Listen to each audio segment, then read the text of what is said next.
Hey everyone, this week we talk about going live with video on your social platforms and how to keep it interesting. Stick around.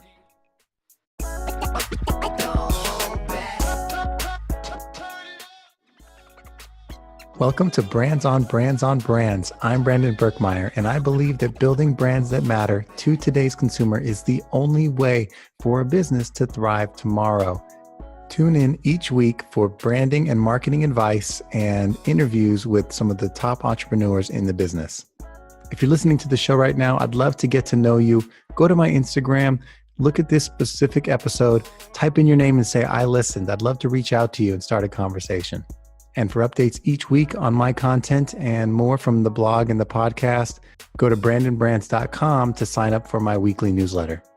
All right, let's jump into it. Live video, going live on Instagram, going live on Facebook, going live on LinkedIn now. All this has been a trending topic for 3 years now, as I think about when this started, 3-4 years ago. This started to become a thing. And I'd say that it's become pretty regular in the Facebook and YouTube spaces. YouTube started pretty big with it, with all the broadcasters there kind of understanding the game and knowing what they should be doing to do it professionally and do it right. Once it started going to Facebook, then you started having the rest of us regular people putting content out there, trying to find places and times that it was appropriate to film something live. And a lot of the time it was just people who were live at a cool event, trying to share their experiences live and things like that. But now it's started to enter kind of a different space. The biggest things produced live right now tend to be either news and entertainment, those type of announcement type things. And then the second and third biggest things tend to be live conferences and live events. And what was notable this week, which is why I'm doing a topic on it, is LinkedIn finally has come to the table with their live offering to a select group of users. And LinkedIn is a bit of a different animal than the rest of the social platforms out there, obviously. It's a different type of audience or different mindset of an audience that's listening and viewing. They have different patterns of people coming in and out to look at content and different expectations, I'd say, on what that content should be like. So interesting to see how video gets incorporated into it. But when we talk about those particular types of content, those things like being at an event or at a conference, seeing those things unfold live seems really relevant for that platform. Also, I could see a lot of those virtual webinars and summit type things where you're going in to get education, and that being live also showing up on the platform a lot from people that you follow and people that you're connected with. So I'm excited about the platform, excited to see what's going on. I was able to jump on live when one of the influencers I follow, her name's Goldie Chan, got to release I think the very first LinkedIn live video. I jumped on, and when I was on, it got up to as high as just over 900 concurrent subscribers. So people viewing it all at the same time, interacting in the comments, talking to Goldie as she took questions, and her talking about what she was doing and the excitement she had around the product. So that was a cool first to be a part of and to watch. It seems like LinkedIn is still kind of working out the bugs on it, but very exciting to see it as something that they brought to the platform. The first couple things I noticed, aside from it being very similar in how it is created and how you interact with it to the other live streaming products from the YouTubes and the Facebooks and Instagrams of the world, the thing that did seem notably different was there was the activity that you create, the engagement you have with your users, the people that are interacting with the person talking. Every time they type in a comment, those comments live on their feeds. So I think that that's something they're going to hopefully change within their programming. But if you're familiar with how LinkedIn works, every time you comment on someone's posts, typically that post or that comment on a post, even a like on a post, shows up in your feed to all the people that are looking and follow you. So if I'm checking out what's going on in my feed for the day and someone's has multiple conversation points in a video right now, I might see all of that pop up into my feed without context, and it might overload my feed and clutter it up in a way that's not interesting to me. So that's something I think that they'll be working on. There's, I think, also that part where you can't click on anything within the feed like as another user name or anything like that without leaving the video. That's something they'll clean up, I'm sure, as well. So a lot going on there. I don't want to dive too much into that because I don't want people to lose interest. But I want to give you what I promised today, which is talking about for LinkedIn and for the rest of them, the key elements of live video that will bring you some value and bring value to your audience when you're creating. The first thing I want to talk about is the invitation. And actually, I'll list out what they all are. I've created a fun little way to remember it. The letters of all the words spell out I create. And the I is for invitation. C is, so you need to invite people. It needs to be contextual. That's the C. It needs to be relevant. That's the R. It needs to be engaging. That's the E. It needs to answer questions. And it needs to tell stories. And it needs to have energy. So that's I create spelled out. And I'll talk about each of those individually. The first one is the invitation. When you go live, what's interesting is what makes it different than just a produced post is that interactivity, is that idea that you can be talking to people, but to be doing that and to jump into some of those things that are valuable about it, you have to have people there. And it's not the best practice to rely on people finding you organically and happening to be on exactly when you're on. You're limiting yourself to the audience that just happens to be there at the time.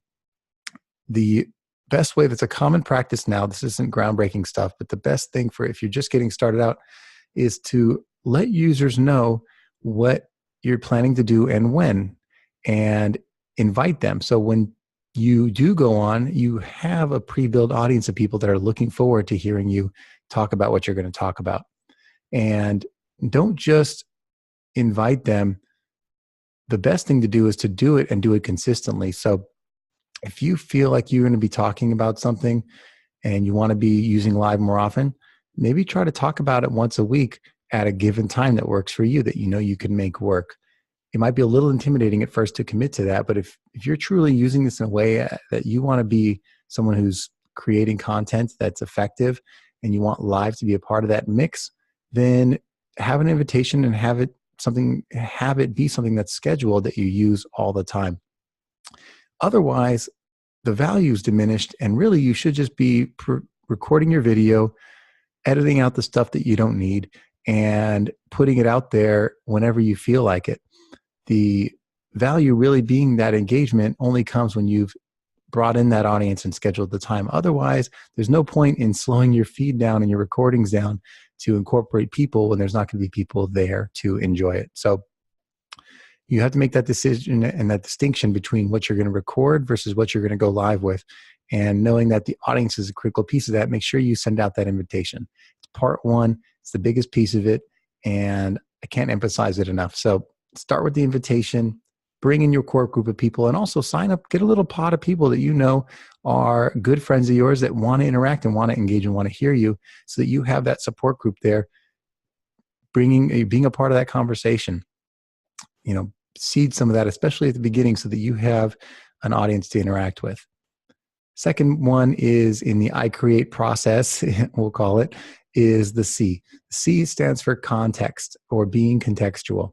What I'd like to emphasize is anytime you produce content, you should be thinking about who you're talking to and the platform with which you are presenting it. So in a simpler way, it's saying, think about the people you're talking to and where they're looking at this stuff. If they are on LinkedIn and you're putting this video live on LinkedIn, that's going to be something that you're going to want to think about. It's not you broadcasting live from a pool party, talking about how much fun you're having, because that's not what people are expecting when they go to LinkedIn. They're going there for typically more professional reasons, for networking, for business prospecting, and for learning, education. I mean, those are one of, and sometimes it's for, looking for jobs and things like that. So the content should fit the context of the platform. There's plenty of other places to put that kind of live content. Instagram's a great place for more visual and fun, entertaining type content. YouTube can be whatever you want it to be. You usually design your channel to talk about the things that you want to talk about. Could be more personal if you have a personal account. It could be more business if you have a business account. So the idea is really to find the context of the environment.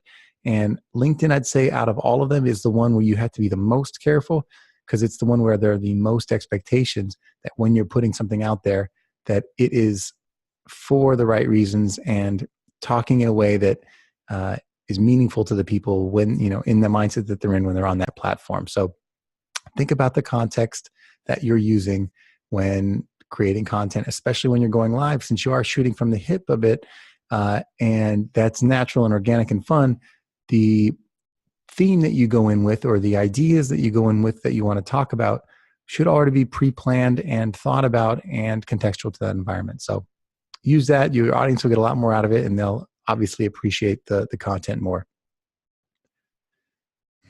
The third thing I want to talk about is the R in I Create. It's relevance. You want to make sure that you are talking about things that matter to the people that are listening. That takes a little bit of introspection. You need to do some self-evaluation and understand who are the people that typically come and listen to my content. Who are the people that have been engaging and commenting and liking? What do my followers generally look like, sound like? Who are they? Who are my people? And then what is it that they're interested in? Sometimes just putting out what you feel like talking about at the time is good for you, but bad for the audience. If you're not sure what they want to know about, then talk to them and ask them. Maybe do a survey or a poll. Find out what's relevant. Get feedback on the things that you're talking about, and then see if you can continue to hone that to be more and more relevant to that audience. That's true for all media, but especially in a product like live, where you don't really get a chance to segment and target and give different messages to different types of people. You're basically getting anyone who's coming in at the time, really being relevant in a way that's true to your character and true to what you are all about, because you know what you put out for the people that follow you. You know what they like already. Being true to that is important, especially in a live environment. So be relevant. The fourth element in the I Create approach is the E. It is engagement. What I mean by this is to make sure you are engaging with the audience as they tune in. Now, there are, I think, a couple of practices within this itself, but the first piece is to make sure that you're doing it. Make sure that you are acknowledging these people that have come on to follow you. Most of us, aren't the Tony Robbins and Gary V's of the world that have 1 million followers. Most of us are going to have a handful of people that have tuned in. So let's respect those people. Let's give them props. Let's interact with them. Let's call them out as being a part of the show with you.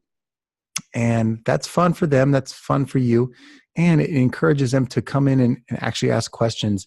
And, the greatest part of that is you're not going to know what your audience is thinking. You can't think of every question that they might ask. So actually probing them and seeing what it is that's on their mind could make for a lot more interesting conversation. You may go in with a theme, but those questions that they have might be questions that 100 other people have as well. And you've got it right there to answer, brought to you without having to come up with it yourself. So definitely work with your audience and talk to them, invite them in, make them a part of the conversation, welcome them, and respect them as being a part of your community.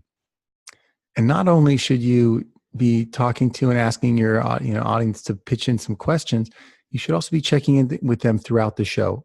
Find places and times to look and talk to, those people specifically while providing the content that you're providing.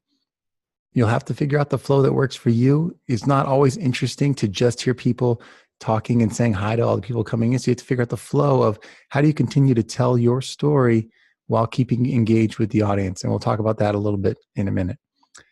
Answers is the fifth, the letter A in the I Create process. Answers is really about, as we're talking about engaging with your audience, really what you want to be figuring out is, what questions do they need answered? How do you provide value? And a lot of that value is going to be in providing answers. And this doesn't have to be the universal answers. This is your answers, your perspective, your opinion. If you're not giving an opinion on something, then there's no reason for you to be on the air. You are unique and you have a perspective. People want to hear it. That's why they're there. That's why they're following. So make sure that you aren't just giving stats and figures and the common answer that you would expect people to give. Put a little bit of your personality into it. Answer questions from your point of view. So listen to what those questions are that they're giving you, and then provide answers, but not just any answers that are true to you, and give them the why behind the answers. They want to hear your story. So if that answer came from anywhere in particular, you should point those things out. Why do you feel that way? Why is this the answer that's true for you? Why is this something that you believe other people would benefit from knowing? The sixth step or idea in the I Create process is to tell stories. T for tell stories. Obviously, you're going to be telling stories. What I want to, if I break that down for you, there is a flow and a format for every live presentation.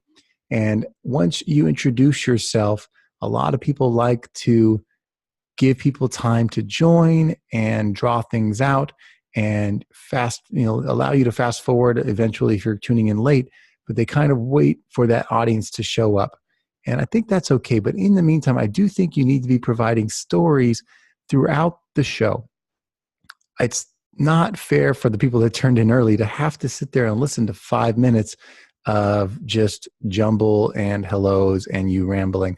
I think you should have some points that are sequential, in that you can tell a story at the beginning, you can tell a story in the middle, you can tell another story after that, you can tell a story at the end, so that everyone's getting value along the way. You could save your big point of being on, your big secret, your big tip, your big conversation point for in the middle of the show. But at the beginning, have a couple of things to talk about. Maybe that's a window into who you are and what you have going on this week and what you're up to. Maybe that's a window into some of the things you're feeling or thinking at the time. Maybe it's the gratitude that you have for the audience that you have and the community that you're building. Maybe it's just restating some of your mission and your vision for what you're building as a person or as a company. But the point is, you should be starting with something. Have an introductory conversation topic that you don't mind if the people that joined at minute 3 or 4 or 5, that they catch up and they miss that piece, but they're there for the main conversation.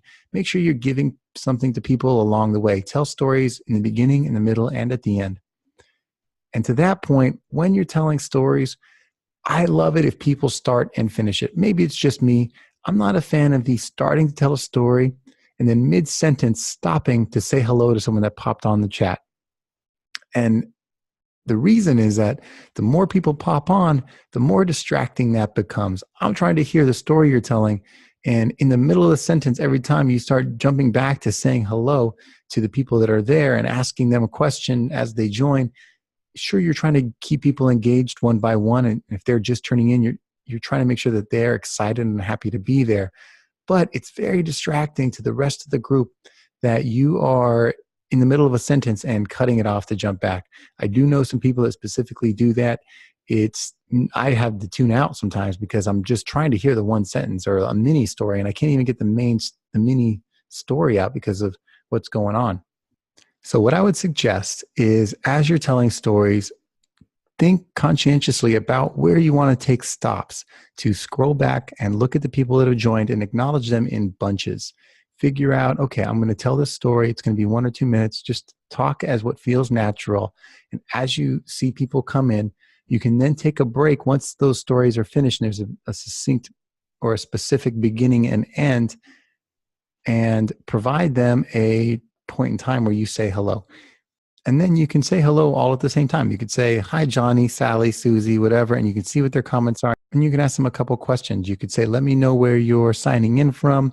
Tell me, something. If whatever the question is, it's relevant to your topic. If I'm talking about live streaming, I could say, tell me if you've tried it yet. Tell me if you've tried to live stream, throw me a thumbs up. Or if you're loving live stream content, show me a high five or a smiley face. Definitely propagate response by asking questions that elicit an answer. Give them an easy way to show them that you're thinking about them, and to give them a simple way to respond and be interacting, especially at the beginning. You don't have to ask them big, long questions that are going to, require them to type in something.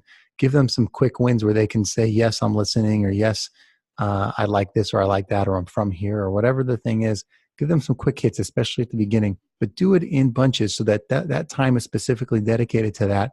And that when you're talking about the things that you came to talk about, in pieces, you are breaking it up in a way that still has its own beginning and end and isn't distracting because you're jumping back and forth. And then the last letter, last step, last idea in the I create process for live video is energy. I myself, I'll admit, I am not energetic when I am recording in a produced way. I have a couple of ideas that I want to get out there, and telling it in long form requires me to just maintain an energy level that I can hold on consistently, that is professional and gets my points across where I'm not distracting. It's hard to be high energy for 30 minutes straight without completely straining your voice or running out of breath or being, totally crazy. So some people have that talent. It's a gift. That's not me. I have my own style. That's cool. But if I'm going live and I'm sitting there bringing people in and welcoming them and trying to talk to them in person, I do need to bring some energy to that. I need to make sure that they know that I'm excited that they're there listening. I need to come with a different type of energy than I would for a podcast or a different type of produced recording. And the reason behind that is when you're interacting with people in real life, there is an energy flow that goes back and forth, and you play off of that with each other. So if you are excited, they're going to be excited about what you're talking about. They're going to want to engage and interact. And when you are working with other people, that energy needs to start with you. You're the one that brought this up. You're the one that launched the live. It's your energy that is the grounding point for the rest of the show. So bring that energy in the way that's authentic to you. Don't be shouting and screaming if that's not you, but definitely come at it with an energy that is happy and joyous, or whatever the thing is that brings people in, that's true to you. Pick an attitude, pick a theme, whatever the thing is, but come to it with a way that's like, hey, happy you're here. What's going on? And let them feel that you are there for them and that you are happy to be doing this with them live. The great part is usually with a lot of these live videos, you have, your hands free, or at least one hand free, where you can kind of step back a little and show them, that your energy, being able to have your hands free and showing your energy with, maybe you're a person that talks with their hands a lot, and being free to do that and being free to move around with your body and walk around.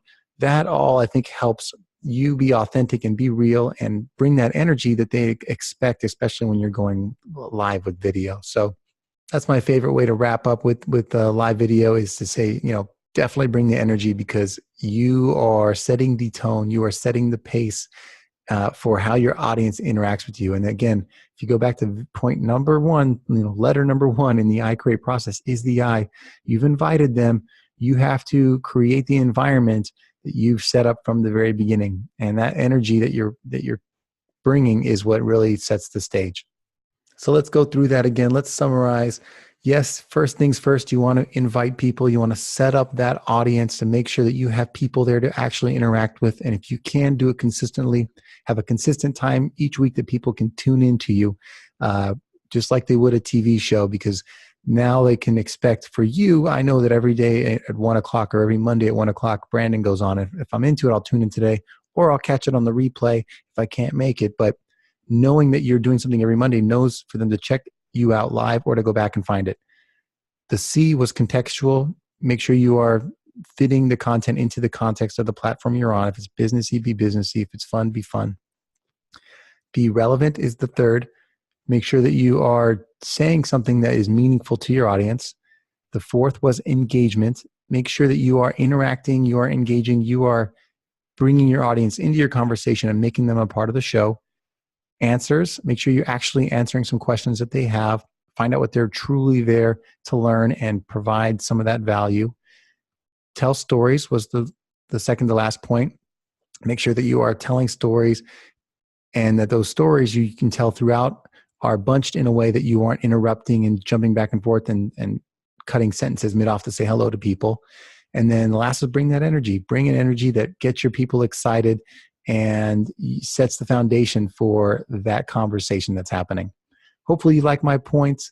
If you guys have your own, I'd love to hear them. I'd also love to find out, I might start going live myself and testing this out a little bit to see if my audience, has something that they'd like to hear about and like to talk about. throw me some comments. Jump to Instagram, make some comments on this episode. Let me know what you'd like to talk about, the things that you're interested in, the topics that are most relevant for you, the questions you may have. I'd love to engage with you. And if you'd love to talk to me personally, shoot me an email, brandon@brandonbrands.com. I'd love to set up a time to get to know you a little bit better. All right, that's all the time I got for you today. Appreciate everyone tuning in. Again, you might notice I'm trying to get more of you to interact, to get to know you one by one while I still can. The audience is the right size right now where I can get to know each person, and I'd love to, get to know each of you by name so I can call you out on the podcast and thank you for your time and reward you and find ways to send you special things and get your feedback. So, stay interactive and let me know you're listening. Appreciate the time. Catch you next time.